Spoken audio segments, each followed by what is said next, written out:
হলুদ দিয়ে ডিম সিদ্ধটাকে ভালো করে মাখা হচ্ছে। ডিমগুলো আগে সিদ্ধ করা নেওয়া হয়ে গেছে।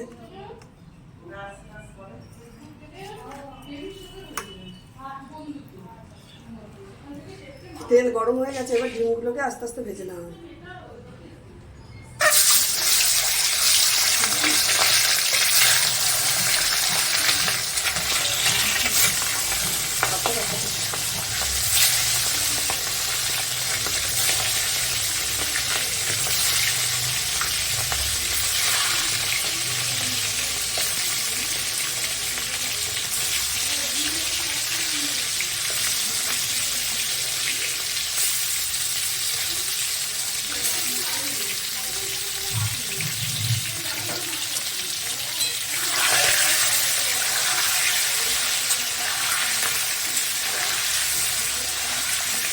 এইভাবে করে ডিমগুলোকে ভেজে নেব। ডিমগুলো এইভাবে লাল করে ভেজে নিয়েছি। এবার সেই ডিম ভাজার তেলেই আমি ফোড়ন দেব। কয়েকটা তেজপাতা দিয়ে দিলাম,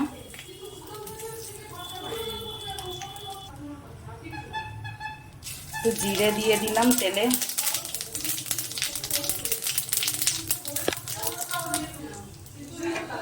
এবার জিরে ফোড়ন আর তেজপাতা আমি দিয়েছি তেলে, সেটাকে আমি একটু নাড়িয়ে নিই, ভাজা ভাজা করে নিই। ফোড়নটা আমার ভালো করে ভাজা হয়ে গেছে।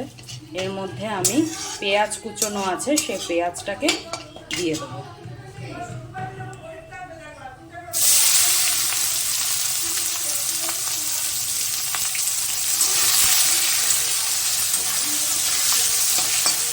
পেঁয়াজটা দিয়ে দিলাম, পেঁয়াজটা একটু ভেজে নেব। একটু সামান্য চিনি দেব পেঁয়াজের মধ্যে, তাহলে পেঁয়াজটা রঙটা একটু ব্রাউন হয়, সুন্দর রং হয়। অল্প একটু পরিমাণে চিনি দেব, একটুখানি চিনি আমি দিয়ে দিলাম, সামান্য পরিমাণে একটু চিনি দিলাম। এবার ভালো করে পেঁয়াজটা আমি ভাজবো। চিনিটা দিলে পেঁয়াজের রঙটা খুব সুন্দর আসে, একটু ব্রাউন ব্রাউন আসে। ভাজার সময় সবাই একবার একটু চিনি দিয়ে দেখতে পারেন। পেঁয়াজটা একটু লাল লাল করে ভাজা হলে আমি সেদ্ধ করা আলু আছে ডিমের জন্য, সেটা দিয়ে দেবো।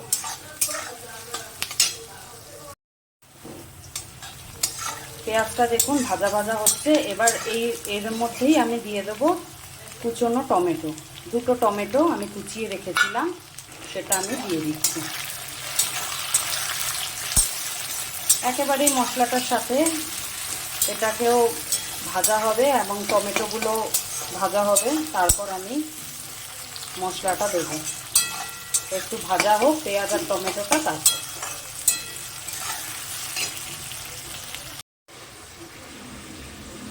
পেঁয়াজটা ভাজা হয়ে গেছিলো, আমি সব মশলাটা এর মধ্যে দিয়ে দিলাম। আদা রসুন পেঁয়াজ বাটা, লঙ্কার গুঁড়ো দিয়েছি, হলুদের গুঁড়ো দিয়েছি,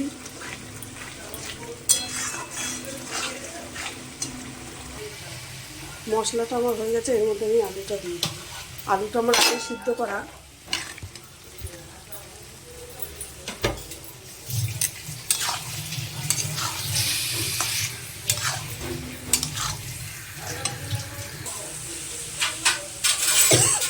আলু দিয়ে কষানো হয়ে গেছে, এর মধ্যে আমি ডিমগুলো দিয়ে দিই।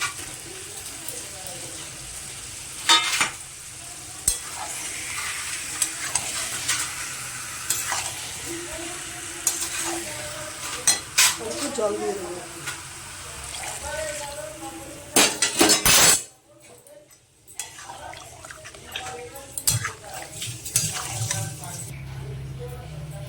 জল দিয়ে দিয়েছি ডিমের ঝোলে।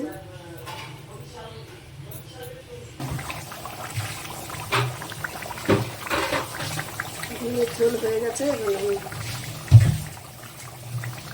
একটু গরম মশলা দিয়ে নাম